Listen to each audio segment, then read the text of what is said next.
Assalomu alaykum, To'ppa Ko'l kanalining ashaddiy muxlislari va endigina kuzatib borayotgan yangi muxlislar. Yaxshimisizlar, salomatmisizlar? Bugun sizlar bilan Chempionlar Ligasi chorak final o'yinlarini, bo'lib o'tgan o'yinlarni birma-bir tahlil qilamiz. Sizlar kuzatib boring, eshiting, zavqlaning.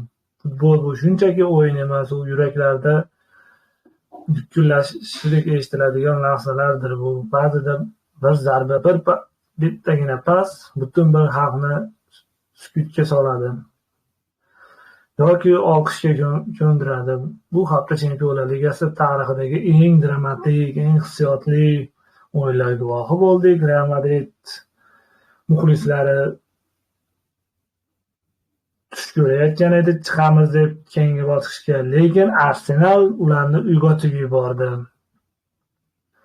Va Interning jangi, Bavariyaning qismat bilan kurashi va Yevropa Ligasi haqida ham biroz gaplashib o'tamiz.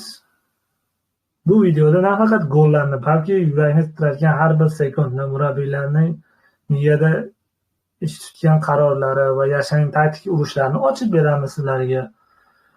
Kim qayerda qanaqa o'zgartirildi, qanaqa hujum qilindi, shularni sizlar eshitasizlar. Sifatli futbol va kuchli tahlilni va zavq olishni istasanglar, videoni oxirigacha tomosha qilinglar. Biz esa boshladik.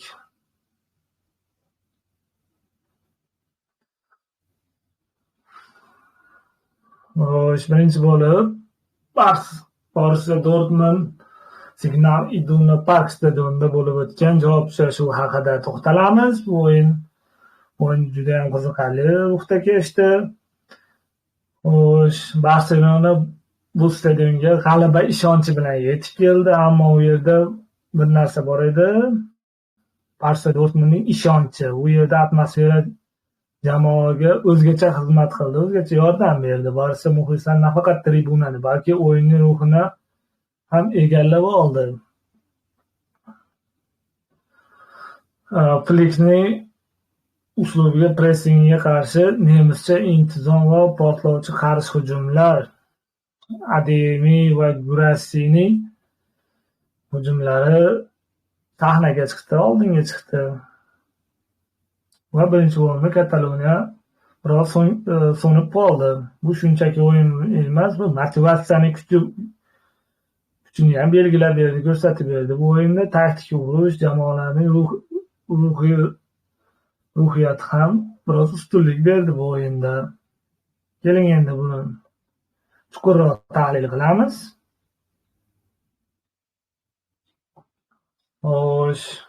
O'yin 15-aprel kuni bo'lib o'tdi va o'yinda 3-1 hisobda yakunlandi. Umumiy hisobda Barselona foydasiga 5-3 hisobi bilan tugadi o'yin.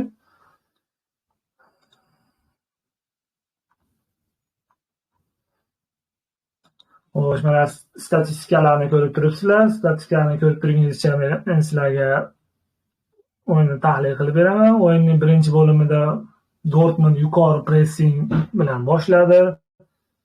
11-daqiqada Sergio Gurassi penaltidan hisobni ochdi. Dortmund hujumkor o'yini Barselona himoyasida ancha qiynadi va bu o'yinda Flick to'g'ri taktika, to'g'ri yondashuv qilgani unda xatoga yo'l qo'ymadi.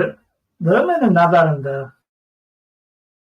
xatoga yo'l qo'ydi, sustlashga yo'l berdi deb aytishyapti. Bu yerda Flickning xatosi emas va bu yerda aynan o'yinchilarning xatosi deb o'ylayman, chunki o'yinchilar birinchi o'yindagi Torino hisobdagi g'alabaga juda ham ko'p ishonishvardi va Dortmundning birinchi o'yindagi kabi o'ynaydi deb qarshi hujumlarda bemalol urib ketamiz, kamida 1-2 gol uramiz degan xotirjam o'ynashdi va bu xotirjamlik ularga birinchi o'yinda Barselona muxlislarini yuragiga g'ulg'ula solib qo'ydi.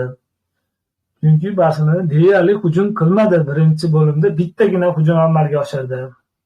Bu ekrandagi statistika umumiy statistika hisoblanadi o'yinda. Barselonaning birinchi o'yindagi qilgan ishini Dortmund takrorladi desak ham bo'ladi, chunki o'xshash bo'ldi gollari.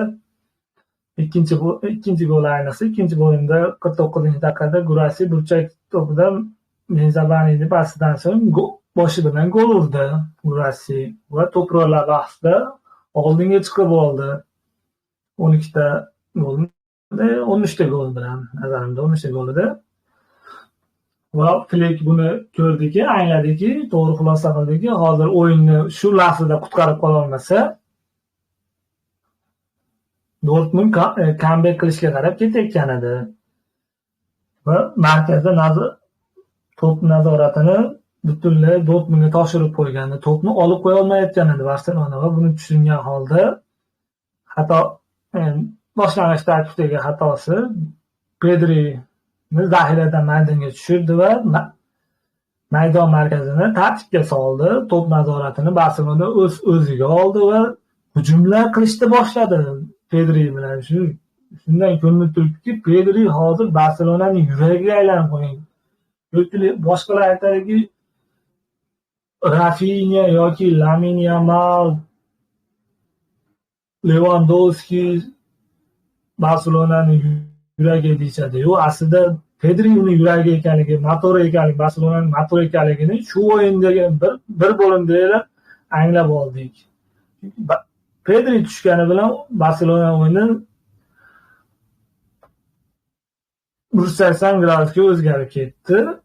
O'ziga ishonch oldi, to'pni ko'proq nazorat qildi, hujumga o'tishni boshladi. Endi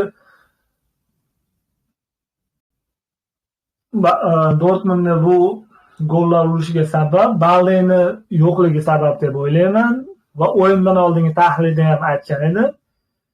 Shu Barselonaning chap qanoti Gerard Martin tushadigan bo'lsa, eng zaif nuqta sifatida qaraladi Barsa Dortmund tomonidan deb aytgan edim. Uni o'rniga himoyachi qo'ygani ham yaxshi edi. Araujo'ni yoki Eric Garsiani qo'yish yaxshiroq bo'lar edi. O'yin amaliyoti yuqoriroq va himoyada yaxshi o'ynaydigan. Lekin Gerard Martin tanladi va bu Gerard Martin bitta golga ham olib keldi, 3-golga olib keldi bu. Gerard Martin o'yin amaliyoti kamligi bilinib qoldi va Dortmund o'sha qanotga qayta zarba beraverdi. Barselona bunga qarshi chora ko'rmadi nimagadir.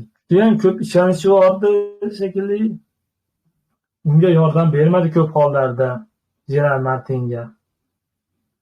Va Pedri tushgani bilan o'yin o'zgardi va hujum qildi va hujumlarning birida gol urdi.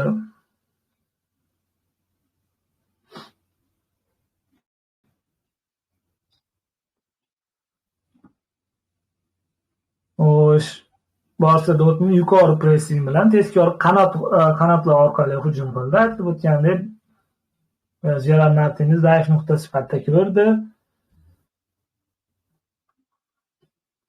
va himoyaga juda yaxshi qaytishdi Barsa Dortmund vakillari. Barselonaga qaraydigan bo'lsak, Barselonaning ko'proq birinchi bo'limda to'pni nazorat qila olmasa ham, ikkinchi bo'limda Pedri orqali to'pni nazorat qildi va qisqa paslar orqali hujumlar qildi. Va himoyada esa chuqur himoyaga tayanib o'ynadi. Qarshi hujumlarga omadini sinab ko'rmoqchi bo'ldi Barselona jamoasi.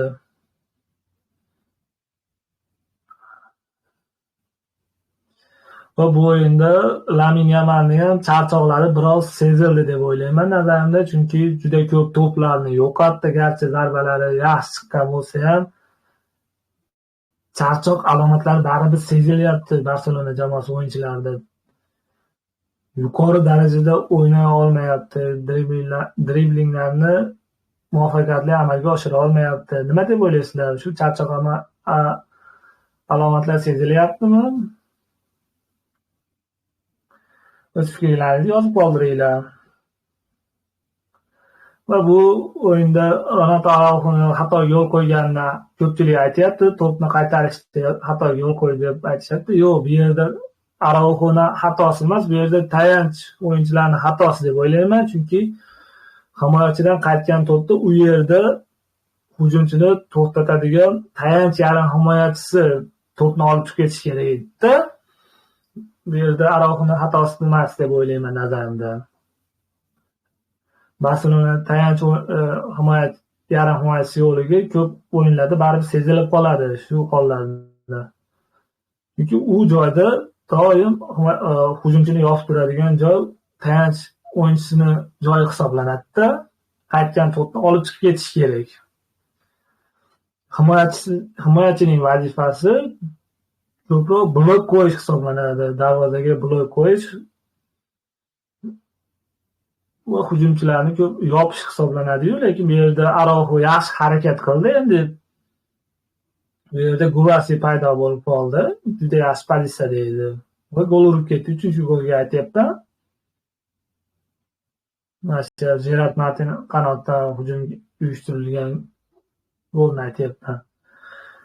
Xo'sh, bu o'yin haqida statistikalar sizlarga aytadigan bo'lsam, Barselona 2019-yildan beri ilk bor yarim finalga chiqdi. Bu o'yinda g'alaba qozonib, garchi bu o'yinda yutqazgani bilan umumiy hisobda g'alaba qozonib chiqdi. Gurasi esa Chempionlar Ligasida 13 ta gol urgan ilk futbolchi bo'ldi. Borussia Dortmund vakilida bir mavsum davomida. Bu ham rekord natija. Xo'sh, Dortmund esa bu o'yinda 3.85 xG ko'rsatkich tashkil qilib, chorak finalda, bu hafta bo'lib o'tgan chorak finalda eng yuqori xG ko'rsatkich natijalarning biriga ega bo'libdi Dortmund jamoasi. Xo'sh, endi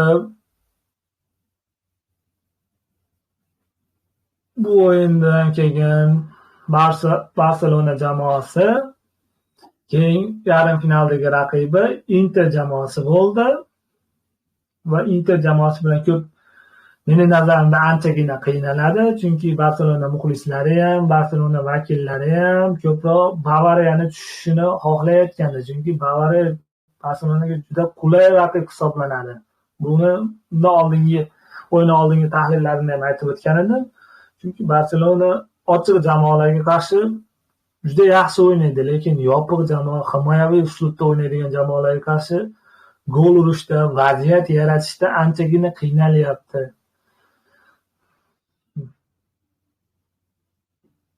Chunki mana Barselonaning La Ligadagi o'yinlarini kuzatib boruvchi muxlislar ham yaxshi bilishadiki, yopiq jamoalarga qarshi gol urishda anchagina qiyinchiliklarga duch kelyapti, ba'zi vaziyatlarda gol ura olmayapti. Interga keladigan bo'lsak, Inter juda ham yaxshi himoyalanadigan, 11 kishi bo'lib himoyalanadigan jamoa hisoblanadi. Va bu himoyalanish uslubini Arsenal va Atletico Madriddan ko'ra yuqori darajada amalga oshira oladigan jamoa hisoblanadi va qarshi hujumlardan muvaffaqiyatli va aniq foydalanib ketadi. Juda yaxshi ikkita hujumchisi bor, Turan va Lautaro Martinez hisoblanadi. Ular juda yaxshi foydalanadi. Minimal vaziyatdan maksimal foydalanib ketadi. Va ko'pchilik sun'iy ofsaydda ushlaymiz deyish, ushlab olishi mumkin Interni deyishadi, lekin Inter bunaqa sun'iy ofsaydga tushadigan darajada tezkor qarshi hujum qilmaydi. U sun'iy ofsaydda pand berib qo'yishi mumkin, chunki Inter jamoasi qisqa paslar bilan, tizimli paslar orqali aniq reja bilan chiqib ketadi va asta-sekin chiqib ketadi qarshi hujumga. Unaqa bitta pas bilan oldinga chiqib ketmaydi. Agar bitta pas bilan chiqib ketadigan jamoa bo'lganda, bu sun'iy ofsayd rejasi Interga qarshi foyda berishi mumkin, lekin bunda foyda bermasligi mumkin, chunki va yuqori liniyada o'ynaydi va bu jazolanishi mumkin. Va buni Inter jamoasini Bavariyaga qarshi o'yinda ham ko'rdik. Bavariya ham xuddi Barselona kabi yuqori liniyada o'ynadi. Xo'sh, endi bu o'yin bo'yicha tahlillarimiz shulardan iborat edi. Xo'sh, endi keyingi o'yinga e'tibor qaratamiz.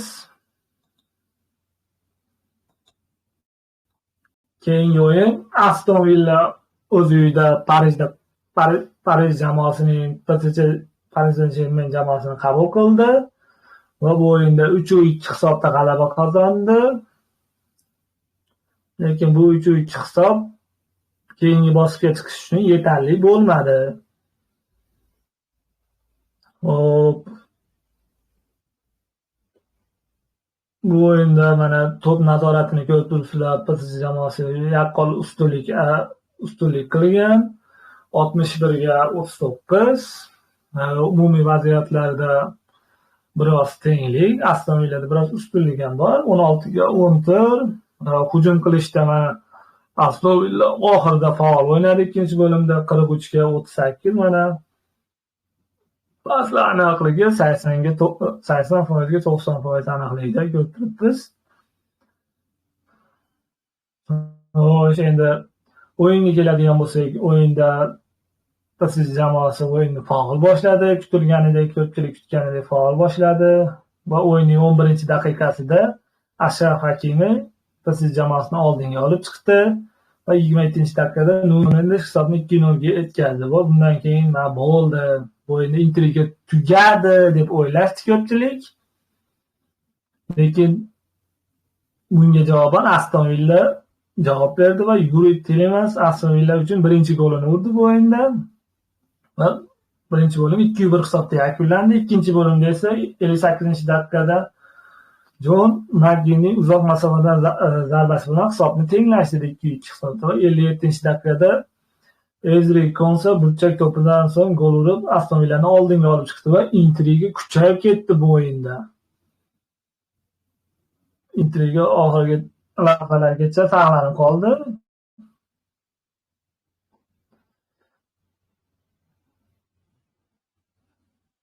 Oxirgi lahzalargacha saqlanib qoldi. Bitta gol farqi yuzaga kelib qoldi, chunki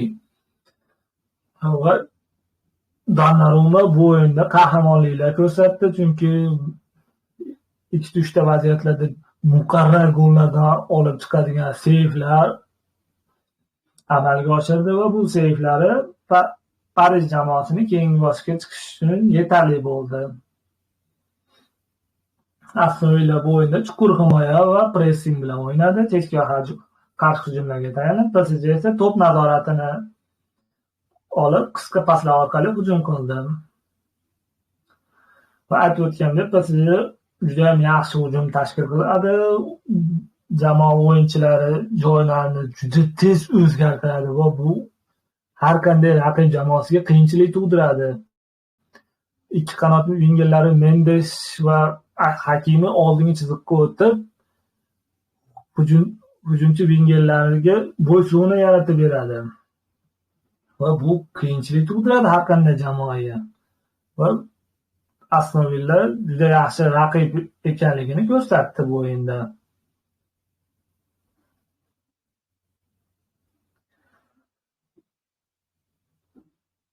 Xo'sh, bu o'yin haqida faktlar aytadigan bo'lsak, Aston Villa Chempionlar Ligasi tarixida ilk bor chorak finalga chiqdi va 12 o'yindan 8tasida g'alaba qozonibdi Aston Villa jamoasi. PSG jamoasi esa 2001-yildan beri ilk bor 2-0 hisobda oldinga chiqib, o'yinda mag'lub bo'libdi.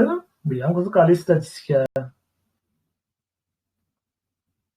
Markus Rashford esa Aston Villa safida debyutidan beri barcha musobaqalarda 5 ta assist bilan eng ko'p assist bergan futbolchiga aylanib turibdi hozir Aston Villa jamoasi ichida.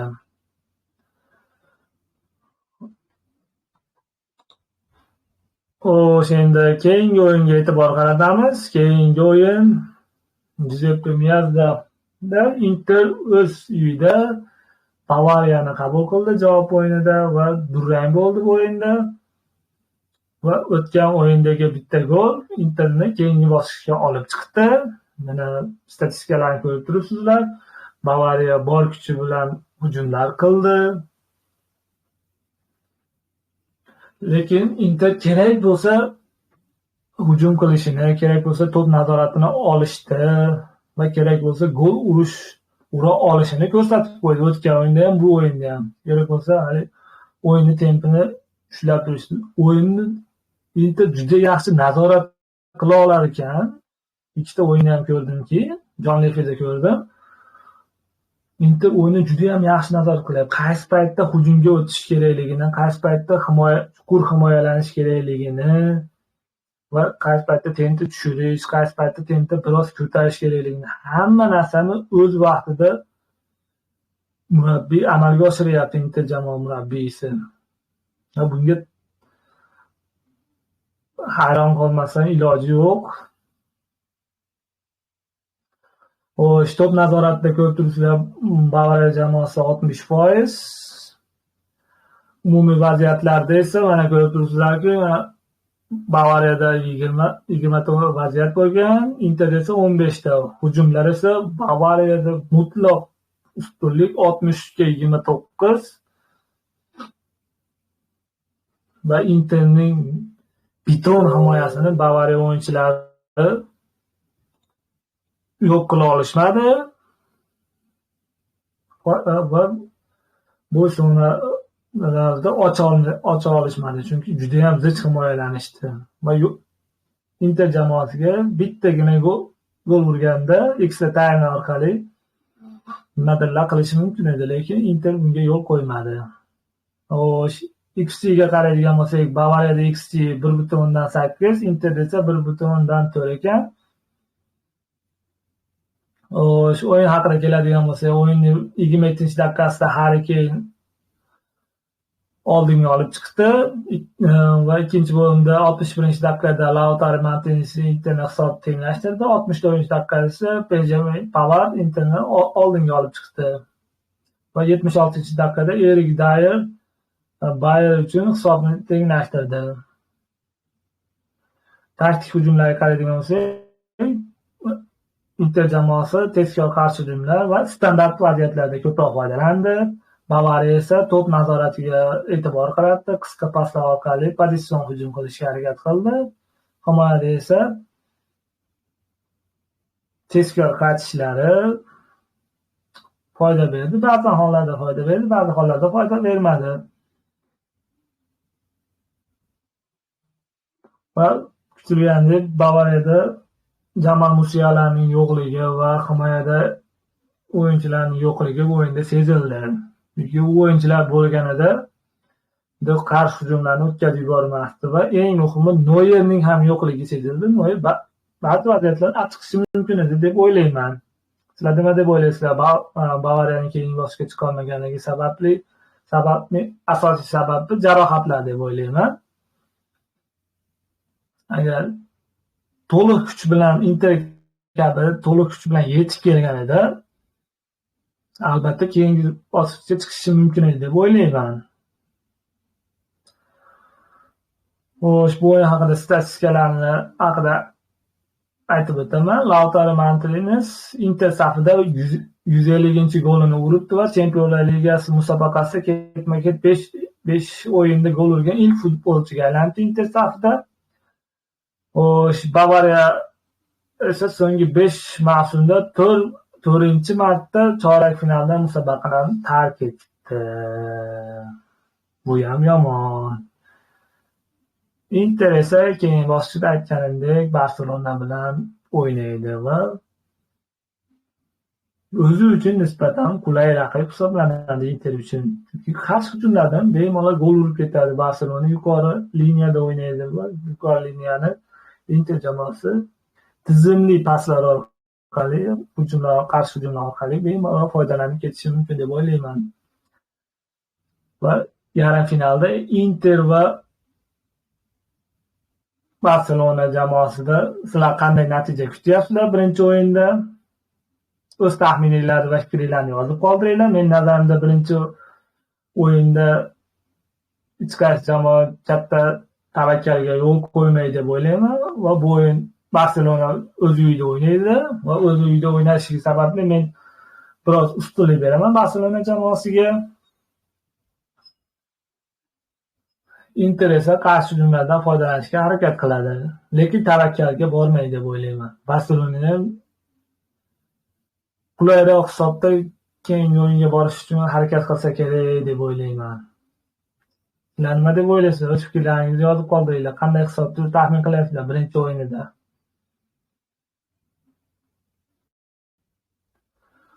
Xo'sh, endi keyingi o'yinga e'tibor qaratamiz. Keyingi o'yin Madrid shahrida bo'lib o'tdi va bu o'yinda judayam ko'p nafaqat Real Madrid muxlislari, balki boshqa neytral muxlislar ham Madridni kambek qilishiga ishonishdi. Lekin bunga Arsenal yo'l qo'ymadi. Va bu Real Madridning himoyasi ham bu o'yinda pand berdi deb o'ylayman. Men aytgandek, taktik chizmalar bu o'yinda ko'rilmadi. Mana statistikalarga e'tibor qaratamiz. Umumiy vaziyatlarda Real Madrid 20 ta, Arsenalda 12 ta, hujum qilishda Real Madrid 65 ta hujum amalga oshirgan, Arsenal esa 30 ta hujum amalga oshirgan. Real Madridda o'tgan o'yindan oldingi taxminlarimda aytib o'tganimdek, Real Madridda chizmalar o'yinda yangiliklar ko'rilmayapti. Faqat individual mahoratga va xaosga tayanib qolayotganligi bilinib qolyapti. Yangilik yo'q, o'yinlarda yangilik kiritilmayapti. Yangi qon kerakligi bilinib qolyapti va jamoa o'yinchilarning kayfiyatida ham bu sezilyapti. Va Real Madridda shu Mbappeni shu Weekendda bo'lib o'tgan o'yinda ham qizil kartochka ham bunga sabab deb o'ylayman. Aynan chizmalar, yangiliklar qo'shmayotgani o'yinchilarda ham kayfiyatda seziladi-da. O'yinda ham sezildi.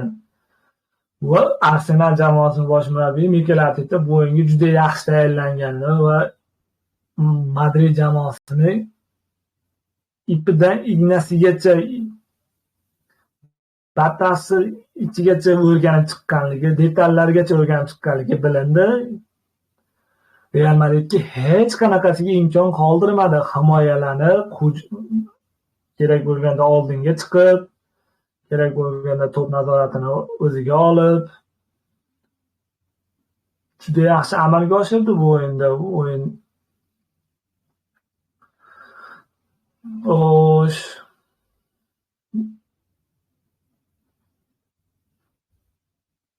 Real Madrid muxlislari nazarda aytadi-yu, Bernabeuda 90 daqiqa juda ham uzoq davom etadi deyishadi, lekin bu uzoq davom etgan daqiqa Real Madridga minusga ishladi. Va bu uzoq davom etadigan daqiqalarda yangiliklar qo'shar edi murabbiy Carlo Ancelotti yoki boshqalar yangiliklar qo'shar edi. Lekin bu o'yinda yangiliklar ko'rinmadi.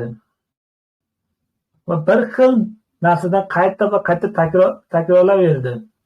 Ikkinchi qavatdan oshirishdi. Va buni birinchi bo'limdan so'ng juda yaxshi o'rganibdi. Va ikkinchi qavatda Arsenal jamoasi himoyachilari, yarim himoyachilar bemalol ikkinchi qavatni yechib oldi. Chunki Arsenalda juda yaxshi ikkinchi qavatda o'ynaydigan o'yinchilar bor. Bu Rice, Partey va Saliba bemalol ikkinchi qavatda Mbappega imkon bermadi. Mbappe Ronaldo emasligi bilinib qoldi, chunki bu bosh bilan Mbappe yaxshi o'ynay olmaydi. Real Madridning hujumiga qaraydigan bo'lsak, Real Madrid bu o'yinda qanotlardan hujum qilishga harakat qildi va ikkinchi qavatga oshiraverdi, qayta oshiraverdi. Shundan yo'l topamiz deb o'ylashdik, ichkarida xaos tashkil qilamiz deb o'ylashdik, lekin bu foyda bermadi. Himoyadan chiqishda esa Valverde va Bellingham qanotlarga kengayib o'ynashdi. Himoyadan shu orqali chiqib ketdi. Bellingham va Valverde orqaroqqa qaytgan holda yordam berdi. Va hujumda esa Mbappe ko'proq chap qanotga o'tib o'ynadi. Chunki o'ng oyoqda zarba berish uchun chapga qarab ketaverdi. Rodrigo esa maydon kengroq ushlash uchun o'ng qanotda qoldi. Markazlashmadi. Rodrigo, Luis Vazquez va David Alaba oldingi chiziqqa o'tib, Vinicius va Rodrigoga bo'sh zonalar ochishga harakat qildi va Valverde orqaroqqa joylashish natijasida Bellingemni yuqorida erkinroq harakat qilishini ta'minlab berdi va lekin bu yordam bermadi. Arsenal juda yaxshi har qanday taktikasiga, har qanday oldingi yaratgan chizmalariga yaxshi tayyorlangani ko'rinib turibdi va guvohi bo'ldik.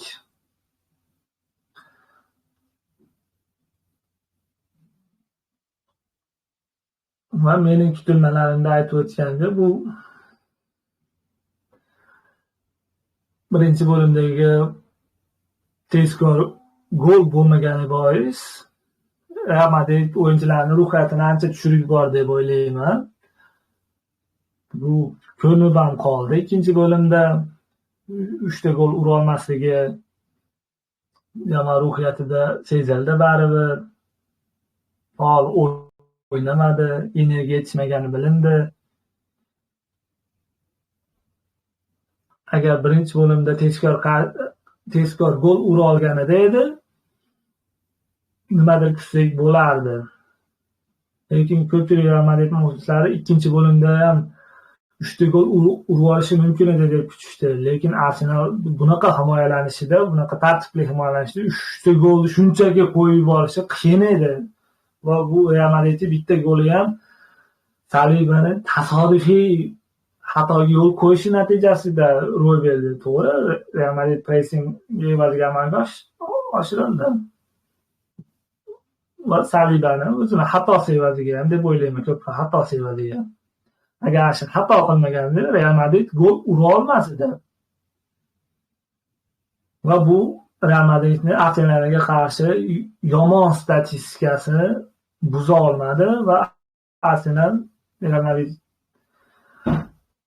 qulay raqib ekanligini isbotladi va bu o'yinda, javob o'yinda ham 2-1 hisobda oxirgi lahzalarda hujumga berilib ketgan edi va bitta qilgan qarshi hujum bilan Real Madrid muxlislarini ko'mib qo'ydi. 2-1 hisobda o'yin yakunlandi va bu o'yin haqida sizlar qanday fikrdasizlar? Va Carlo Ancelotti ketish haqida mish-mishlar yangrayapti. Ketish ko'proq, Copa del Rey aytaman. Finaldan so'ng, Barselonaga qarshi finaldan so'ng ketishi e'lon qilinadi deyapti va o'rniga Xabi Alonso yoki Jurgen Klopp keladi deb ko'pchilik taxmin qilyapti. Sizlar nazariyada kim kelishi mumkin va kim ko'proq Real Madrid o'yinchilariga boshqara oladi va yangi qon sifatida kirgiza oladi? Nima deb o'ylaysizlar? Kim ko'proq mos bu jamoaga? Mening nazarimda Jurgen Klopp ko'proq bu jamoaga mos deb o'ylayman, chunki energiya bag'ishlovchi. Hozir Real Madridga energiya yetishmayapti. Va yulduzlarni juda yaxshi boshqara oladi Jurgen Klopp. Xabi Alonsodan ko'ra yaxshiroq nomzod deb qarayapman men. Nima deb o'ylaysizlar? O'z fikrlaringizni yozib qoldiringlar.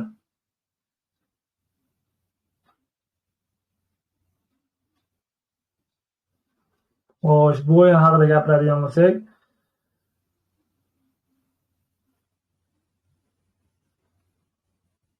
Arsenal shu aytib o'tgandek, 4 o'yinda Real Madridga qarshi hali mag'lub bo'lmabdi. 3 g'alaba va 1 durang statistika qayd etibdi.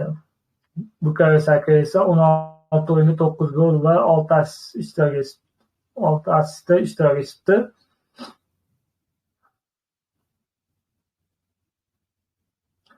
Real Madrid esa so'nggi 4 Chempionlar Ligasi chiqishida ingliz jamoasiga mag'lub bo'lmayotgan edi ekan va bu an'anasi buzilibdi. O'sha endi Yevropa Ligasiga ham biroz e'tibor qaratamiz. Yevropa Ligasi Chempionlar Ligasidan ko'ra qiziqarliroq kechdi, chunki Chempionlar Ligasida nisbatan bir-biriga teng raqiblar o'ynadi. O'tgan mavsumlarda va oldingi mavsumlardagidek Chempionlar Ligasidan tushib ketadigan jamoalar yo'q. Bu hech kim tushib ketmaydi bu Yevropa Ligasiga. juda zo'r o'yinlarni taqdim etdi. Jumladan mana Lazio Bodo Glimt bilan o'ynadi va Bodo Glimt penaltilar seriyasida Lazioni mag'lub etdi va buni hech kim kutmagan edi. Lazioda imkoniyatdan ko'pchilik yuqori baholagan edi, lekin penaltilar seriyasida kuchli iroda ko'rsatdi Bodo Glimt jamoasi va yarim finalga chiqdi.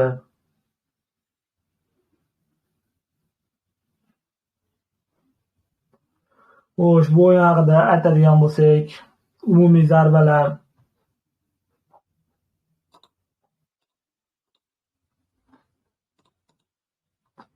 zarbalarda Lazioda 19 zarba, Bodo Glimtda 11 zarba. To'p nazorati Lazioda ustunlik 58%. Seyflarda Lazio darvozaboni 3 ta seyf amalga oshirgan, Bodo Glimt esa 5 ta. XG esa Lazioda 2.1, Bodo Glimtda 1.4 ko'rsatib turibdi.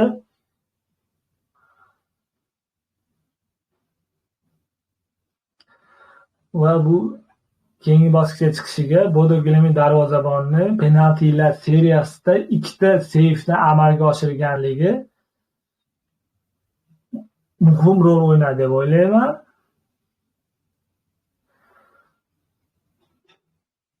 Va bu o'yinda Lazio qanotlardan faol o'yin o'ynadi va uzoq masofadan zarbalar berishga harakat qildi. Himoyada esa markaziy zonada kuchli pressing qilishga harakat qildi. Bodo Glimt esa qisqa paslar orqali markaziy zonadan o'yin qurishga urindi. Himoyasi esa chuqur himoya va qarshi hujumga tayangan o'yin ko'rsatdi.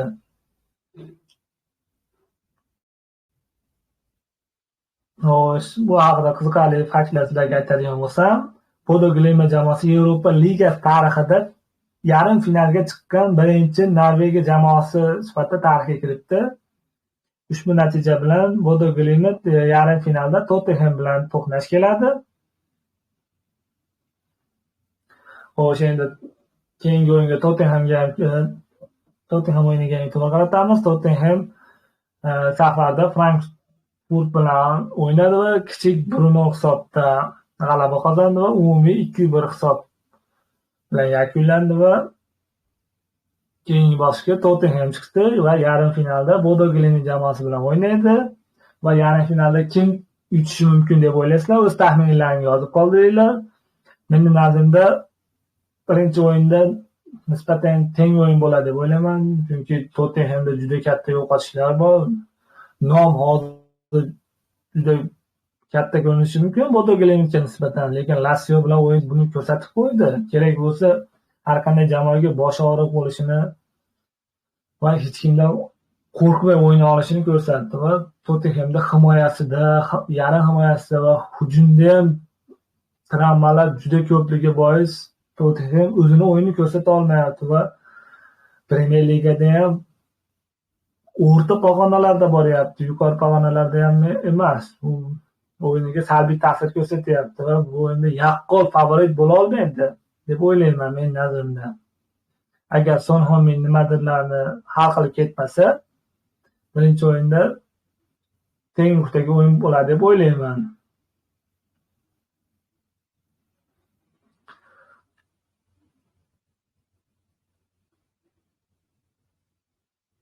O'sha endi keyingi o'yinga e'tibor qaratamiz. Manchester United o'yiniga e'tibor qaratishdan oldin Atletico Bilbao bilan Rangers o'yiniga e'tibor qaratadigan bo'lsak, Atletico Bilbao bu o'yinda ishonchli g'alaba qozondi. 2-0 hisobda g'alaba qozonib, yarim finalga yo'l oldi va yarim finaldagi raqibi Manchester United bo'ldi. Va endi Manchester United o'yiniga e'tibor qaratamiz. Xo'sh, Manchester United bu o'yinda haqiqiy drama ko'rsatib berdi. Bu o'yinni ko'rganlar maza qildi, jonli efirda ko'rganlar 9 ta golni tomosha qildi. Xuddi men kabi. Maza qildi tomosha qildi. Neytral muxlislar maza qildi bu o'yinda. Va United muxlislari va Old Trafford bunday kambeklarni keyingi bosqichga chiqish uchun bunaqa qiyin oxirgi daqiqalarda urilgan gollarni anchadan beri sog'inib qolgan edi bu stadion va muxlislari va buni ko'rsatib qo'yishdi. Xo'sh, mana statistikalarni ko'rib turibsizlar. Vaziyatlarda 21-21 tenglik. Hujumlarda mana Manchester United 65-53. Va bu o'yin nisbatan teng ruhda kechdi. Birinchi bo'limda Manchester United jamoasi nomi evaziga va o'yinchilarning saviyasi evaziga 2-0 hisobda oldinga borayotgandi. Oldinda borayotgandi va bo'ldi, hal qiladi deb o'ylagan edi, lekin men unday deb o'ylamadim va chunki o'tgan o'yinda ham Leon ikkinchi bo'limda o'yinga qo'sha olgan evaziga 2-2 chiqib ketgan edi. Bu o'yinda ham shu narsa takrorlandi 90 daqiqa ichida. Birinchi bo'lim Unitedning 2-0 hisobda g'alaba bilan yakunlandi. Ikkinchi bo'limda esa Leon jamoasining Talisso va Talyashkoning gollari evaziga 2-2 bo'ldi va ekstra taymlarga chiqishdi va 90 daqiqani sizlarga tahlil qilib beradigan bo'lsam, birinchi bo'limda United faol o'ynadi, hujumlar qildi, yaxshi hujumlar qildi va ikkinchi bo'limda ko'rinib turibdiki, Unitedda baribir himoyasida muammolar borligi sezilyapti va darvozabon judayam ko'p xatolarga yo'l qo'yyapti. Hayronman, darvozabon qanday darvozabon deyman. Ba'zi o'yinlarda zo'r o'ynaydi, ba'zi o'yinlarda yaxshi o'yna olmaydi. Hayronman. Va ekstra taymlarga chiqishdi va ekstra taymlarda Cherki 105-daqiqada 3-2 hisobga keltirdi va bunga javoban Bruno Fernandes penaltidan gol urib hisobni tenglashtirdi va Alexander Lacazette penaltidan gol urdi va shu yerda ham Unitedning himoyachilari xatoga yo'l qo'ydida, zaif o'ynashdi. Va Lacazette 4-3 hisob keltirdi va bunga javoban Kobe Mayno bu yerda 120 daqiqa yozilgani, lekin Mayno 119-daqiqada gol urdi. Haqiqiy remontada, haqiqiy comeback amalga oshirdi Manchester United vakillari. Ayniqsa Maguire gol plus assist qildi, qahramon bo'lib ketdi. Ko'pchilik Maguire'ni yomon ko'rishadi. U Maguire'ni yomon ko'rmasligi kerak deb o'ylayman. Chunki xatoga yo'l qo'yadigan vaziyatlarda bosim ko'proq unga tushganligi boisidan xatolar bo'ladi deb o'ylayman. Lekin bu o'yinda qutqaruvchi vazifasida haqiqiy qahramon bo'lib berdi Maguire. Boshi bilan zarba yo'llab, yarim finalga yo'llanma olib berdi Manchester Unitedga. Chunki yagona yutishi mumkin bo'lgan kubok shu hisoblanadi Manchester Unitedni, chunki Premier Ligada kuchli to'rtlikka kirishi dargumon. Lekin quyi ligaga ham tushib ketmaydi. Boshqa ligalarda, kuboklarda, Angliya liga kuboklaridan chiqib ketganligi boisidan yagona kurashuvchi liga shu bois bor kuchini berdi deb o'ylayman.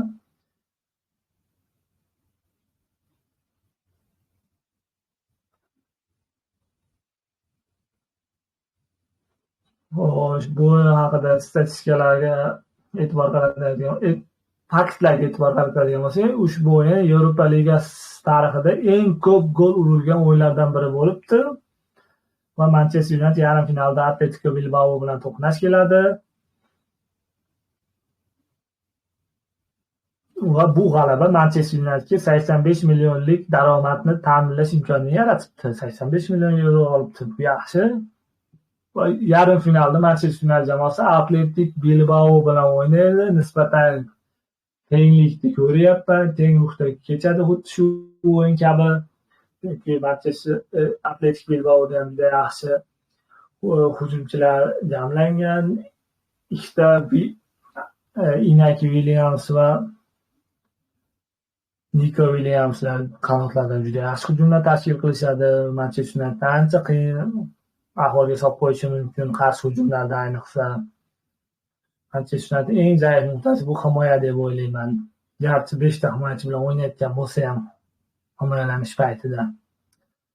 Va birinchi o'yinda ko'pchilik otishma kutmaydi-yu, lekin men kutyapman. 2-2 bahsini kutyapman. 2-2 yoki qaysi jamoaning bitta gol farqli g'alabasini kutyapman birinchi o'yinda. 0-0 hisob bo'ladi deb o'ylamayman, chunki ikkala jamoaning zaif nuqtasi himoya hisoblanadi. Atletik Bilbao ham juda ko'p o'tkazib yuboryapti golni La Ligada ham. Xo'sh, shu bilan bo'lib o'tgan Yevropa Ligasi va Chempionlar Ligasi doirasida tahlillarim shulardan iborat edi. Hatto kamchiliklar uchun uzr so'rayman. Barchaga rahmat. Tomosha qilganlarga, eshitganlarga rahmat. Ishinglarga rivoj, omad tilayman. Kanalimizga obuna bo'ling va futbolni sevuvchi insonlarga jo'natib qo'ying va o'z taxminlaringizni yozib qoldiring. Yarim finallarda bo'ladigan taxminlaringizni.